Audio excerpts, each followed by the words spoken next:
ভাই ভাই ভাই, কিসে কিসে? টিকটকে শান্তিদা ভাই। ও টিকটকার শান্তিদা না, ওই মেয়েটা না, ওই যে নাচানাচি করছিল, যে সে যে ডান্স দিছে চিকি চিকি পপ, আমার তো ওই ডান্স গুলা দেখা আমি তো পুরা টাসকি খাই গেলাম। আসলে মেট্রিক পরীক্ষা দিয়ে মানুষ সকাল থেকে রাত পর্যন্ত পড়াও শেষ করতে পারে না, সে পরীক্ষা দিয়ে এসে টিকটক করে, লাস্ট পরীক্ষা সেই পরীক্ষা। আমার এর জন্য মাথা ধরে না, এর জন্য আমি নিউটনের মতো হিসাব করতেছিলাম যে আসলে টিকটকার সঞ্জিদা কি পাস করতে পারবে, পারবে না।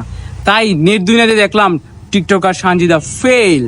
সে যদি টিকটকে লাখ লাখ টাকা ইনকাম করে, এই ফেল নিউজ দিয়ে তো সে আরো কয়েক লাখ টাকা ইনকাম করবে। এখন আগে মানুষ সঞ্জিদাকে চিনছিল না, এখন মানুষ সঞ্জিদাকে চিনবে। যে মেয়েটিকে চিনতো না, আজ ওই মেয়েটিকে সবাই চিনবে। ভাইরাল করে কে? পাবলিক। মাঝখান দিয়ে টিকটকে ফেল করেও সে কি হলো, এখন ভাইরাল হয়ে গেল।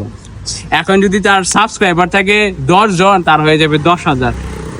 তো পাবলিক এটা কি ভালো করলো না মন্দ করলো? এখন যদি সঞ্জিদা পাবলিককে বলে তোরা কেন এটা ছড়াইছো, তোদের বিরুদ্ধে আমি মামলা করব, আমি মনে করব এটা ভুল।